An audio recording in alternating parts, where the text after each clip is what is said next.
السلام عليكم أيها المؤمنون جميعا. حينما يقترب حلول شهر رمضان الكريم في كل عام نجد ارتفاعا لافتا لأسعار المواد الغذائية نتيجة لطمع بعض التجار نحو سعيهم إلى تحقيق ثراء سريع، وهذا يعد من أحد الأسباب الرئيسية في ارتفاع الأسعار، حيث يدعي التجار أن السوق حر ومفتوح ويحق لهم رفع السعر في أي وقت شاءوا، وإن السوق تخضع لمبدأ العرض والطلب. ومن هذا المنطلق فلا بد أن تقوم إدارة حماية المستهلك في تحديد هامش الربح بعد احتساب تكاليف السلعة، حيث أن ظاهرة خداع المستهلك تمثل مشكلة كبيرة تترك آثاراً سلبية على الاقتصاد، ومن شأنها أن تؤثر في حياة المستهلك وصحته، كما أن المتتبع للنشاط التسويق يدرك الأهمية الاقتصادية التي يحتلها المستهلك في عملية التسويق، وأن تعرض لممارسات الخداع التسويقي الذي قد يؤدي إلى فقدان الثقة بالنظام التسويقي وهدر موارد المستهلك، وبالتالي هدر ثروات الأمة الاقتصادية. ومن هنا فالسوق ستشهد زيادة مفاجئة للأسعار خلال هذا الشهر الكريم، وهذه الزيادات مما لا شك فيه تنعكس سلبيا على القدرة الشرائية للمواطنين والمقيمين، وبالأخص ذوي الدخل المحدود. ومن يتسوق الآن لن يلاحظ ما نستطيع تسميته بالزيادات في الأسعار، وذلك لقيام الجمعيات والمراكز التجارية منذ مدة بإعلان عن عروض ترويجية هدفها خفض الأسعار، حيث أن الأسعار لن تستمر مع الدخول الفعلي للأسبوع الثاني من الشهر الكريم. وكل هذه المعطيات تتزامن مع حلول موسم يتغير في نمط المواطن الذي يقدم على شراء مستلزمات الشهر الفضيل بشكل كبير، حيث أن ارتفاع الأسعار من قبل بعض التجار خاصة المستوردين منهم عبر قيامهم باحتكار البضائع والتحكم بالأسعار وتجفيف المعروض تمهيدا لرفع الأسعار تدريجيا، ومن ثم قيام بعض تجار التجزئة برفع الأسعار تصاعديا بهدف أن المورد أو الوكيل قد رفع عليهم السعر، وذلك ناتجا عن أن هناك من أصحاب هذه المحلات من يستغل عدم وجود حملات تفتيشية مستمرة ليقوم بعد ذلك برفع الأسعار بشكل مبالغ فيه، مستغلا في ذلك عدم الوعي أو الإدراك بوجود الرقابة الصارمة نحو بعض المخالفين. كما يجب على وزارة التجارة أن لا تترك الباب مفتوحا أمام بعض التجار لرفع الأسعار بهدف وجود زيادة في الأسواق العالمية.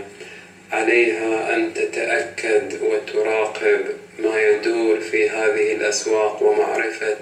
إن كانت هذه الزيادات وتداعياتها على الأسعار محليا أم أن هذه الزيادة من قبل اجتهادات بعض التجار. وليس ذلك فحسب، بل كذلك توسعت ظاهرة قيام بعض أصحاب محلات السوبر ماركت خاصة الموجودة في المناطق الخارجية بالقيام بشراء المعروضات التي تطرحها المجمعات التجارية على بعض السلع الأخرى، وقيامهم بإعادة بيعها مرة أخرى بأسعار مرتفعة على المستهلكين، مستغلين في ذلك عدم وجود الرقابة الكافية، فضلا عن استغلال عدم وجود مجمعات تجارية داخل هذه المناطق البعيدة وحاجة الناس الأساسية إلى محلات السوبر ماركت. ومن هنا فإنني أقترح حماية المستهلك عن طريق نشر بيانات شهرية تطالب بحماية المستهلك وتعمل على حصر عدد القضايا المخالفة التي تم ضبطها وأسماء المحلات التي قامت برفع أسعارها أو قامت بأي مخالفات، بحيث يكون ذلك نوعا من أنواع العقاب، بشرط أن يصدر هذا البيان التوضيحي كل شهر وأن ينتشر في مختلف الصحف، وكذلك نشر أسماءهم أيضا من خلال الموقع الرسمي لإدارة حماية المستهلك، حتى يتعرف المواطنون على حقيقة الأمر والعمل على توفير الخط الساخن لتلقي البلاغات والشكاوي، تمهيدا لاتخاذ الإجراءات القانونية اللازمة حيال تلك البلاغات، والقيام بتطوير مركز خدمة الخط الساخن بما يتماشى مع التقنيات الحديثة في مراكز خدمة العملاء، سعيا لخدمة المستهلكين وحماية مصلحته، ليكون التفاعل في ذلك خلال دقائق في حال اكتشاف المخالفة. كما يجب وضع خطة شاملة تضمن برامج تدريبية متخصصة لزيادة وعي المفتشين وتطوير مهاراتهم وفقا لطريقة الكشف عن الغش المصطنع، والعمل على حماية المستهلك من خلال إنشاء فريق طوارئ للمحافظات الأربع تعمل على مدار اليوم دعما لجهود المراكز الخارجية، بحيث يتم تكثيف الجولات التفتيشية لضبط الغش التجاري للسلع، بما يضمن حماية المستهلك وتحقيق مستويات أعلى من الرفاهية له من خلال تعزيز حمايته، لأنه يعد المحفز الرئيسي والكلي للاقتصاد. لذا فأرجو من الحكومة الموقرة خلال الأيام القليلة القادمة بتلبية احتياجات المستهلك مع دخول شهر رمضان الفضيل، ودعوة غرفة التجارة لتنويع الفعاليات لتأمين السلع وتحقيق أرباحهم، من أهمية تأمين الجودة، فالسلعة قبل السعر، فالجودة أولا ثم السعر المناسب للمستهلك على حد سواء. كما أنني أقترح أن تقوم وزارة التجارة بالتنسيق مع الجهات المعنية ذات العلاقة وإطلاق مؤشر بين القيمة الحقيقية للسلع التي تصل إلى المملكة الغالية مقارنة بمؤشر الوزارة الخاص بأسعار السلع في السوق المحلي، من أجل كشف حجم الغلاء الذي قد يطرأ على البضائع المستوردة بعد وصولها إلى نقاط البيع. لذا فأرجو أن يكف بعض التجار والجمعيات التجارية عن رفع الأسعار في الأيام القادمة من الشهر الفضيل، وعمل حملات توعوية للجمهور كي يستطيع من خلالها التعرف على تلاعب الذي يحدث من بعض التجار، ويستطيع معرفة إذا كانت السلع الغذائية قد ارتفع سعرها من جانب المحلي أو المجمعات التجارية، وأن تكون هذه الدورات التدريبية والندوات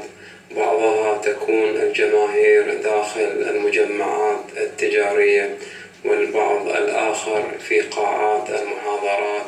وأن تكون الدعوة عامة بشرط أن يكون المدربون على درجة عالية من الكفاءة والقدرة ومن الخبرة في هذا الشأن. والسبب في ذلك هو أن هناك العديد من العوائل لا يستطيعون كشف التلاعب من قبل بعض التجار، كما أنهم يعجزون عن معرفة إذا ما تم رفع السلعة الغذائية أم لا، إلا أعداد معدودة من المواطنين. لذلك فإن التوعية في هذا الأمر ضرورية جدا للغاية، وسوف تؤتي بثمارها الإيجابي في حال تنفيذها، نظرا لما لها من أهمية واسعة النطاق، بجانب تكاتف مختلف الجهات المختصة لإنهاء هذه الإشكاليات التي أصبحت منذ زمن طويل مسمارا في رأس كل مواطن ومقيم. لذلك يجب خلق آليات جديدة ذات تشريعات صارمة لمحاسبة بعض هؤلاء ممن يعملون على زيادة الأسعار بموجب قوة القانون، حتى يكون ذلك بمثابة الرادع بالنسبة لهم، وأن يراعوا الله في ضمائرهم ولا يسعون للوصول إلى الثراء السريع من خلال حصولهم على الكثير من الأرباح الطائلة والمكاسب الهائلة على حسب المستهلك ذو الدخل المنخفض والمتوسط. كما أشكر بعض التجار الذين قدموا يد العون والمساعدة لكل محتاج في وطننا الحبيب. وختاما، ساعد الله ذوي الدخل المحدود على مصاريف هذا الشهر المبارك، وتقبل الله أعمال الصائمين فيه، وكل عام ووطننا المعطاء ومن فيه في خير وسلام ومحبة ووئام. والسلام عليكم ورحمة الله وبركاته.